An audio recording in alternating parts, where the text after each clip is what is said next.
Miss হবে না আপনার পছন্দের টিভি শো। দেখুন জি5 অ্যাপে একদম ফ্রি। আমার ভুল হয়ে গেছে দিদিভাই, প্লিজ আমাকে ক্ষমা করে দাও। দিদিভাই তুমি যদি আমাকে ক্ষমা না করো তাহলে আমি হাজার প্রায়শ্চিত্ত করলেও আমার এই পাপ ক্ষয় হবে না।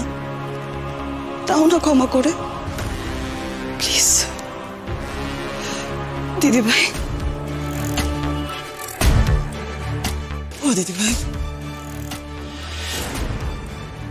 কি ব্যাপার বলো তো অষ্টমী? নিজে থেকে এসে এখানে ক্ষমা চাইছে। এই মেয়ে তো এত সহজে হার মানার মেয়ে নয়, অত্যন্ত নির্লজ্জ চরিত্রহীন একটা মেয়ে। নিজে থেকে এখানে এসে কান্নাকাটি করছে, ভাইয়ের কাছে বসে আছে। আমি কিন্তু ব্যাপারটা ঠিক বুঝতে পারছি না। আমি পুরো ব্যাপারটা ভালোভাবে বুঝতে পারছি না এরা দিদি। তবে আমার কি মনে হয় বলো তো, সকালবেলা ছোট মাকে বলেছি না বেশি অহংকার না করতে, তাহলে এইসব কেচ্ছা বাইরে বেরিয়ে আসবে, তখন সবার মুখ পড়বে, সবকিছু জ্বলে পড়ে খাক হয়ে যাবে। বাধ্য হয়ে বলেছি জানো তো। তুই তোর ভাসুরকে খুব যত্ন করতিস, আমি তো নিশ্চিন্তে ছিলাম যে বাহ বাহ বাহ বাহ আমার যা আমার বরকে খুব যত্ন করছে। আমি তো আনন্দে ছিলাম, ভালো লাগতো আমার। জানিস আমি বিশ্বাস করতাম যে তোরা ভাই বোনের মতো। বোকা না আমি তো বোকা। সবাই বলে তো আমি বোকা বোকা। আর সেই বোকামোর সুযোগ নিয়ে আমার তোরা এইভাবে ঠকালি, আমার বিশ্বাসের কোনো মর্যাদা দিলি না, আমার কপালটাকে এইভাবে পোড়ালি কেন? সত্যি তুমি এটা কি করে করলে গো? একটা ভালো মানুষের পিঠে এভাবে ছুরি মারলে তোমার বিবেকে বাঁধলো না?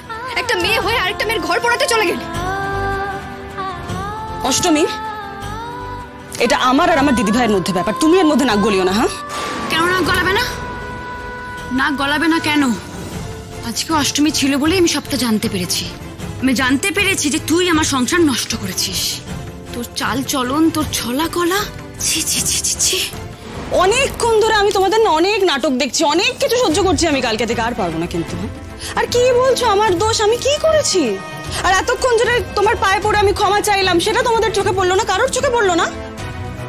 দিদিভাই সব দোষটাই কি আমার? তোমার কোনো দোষ নেই?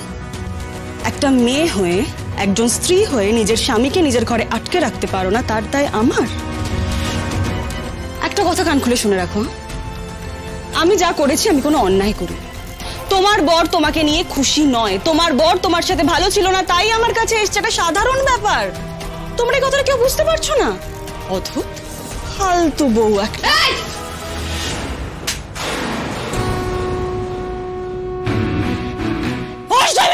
আজ তোমাদের মতো মেয়েগুলোর জন্যই না সবাই বলে মেয়েরাই মেয়েদের শত্রু।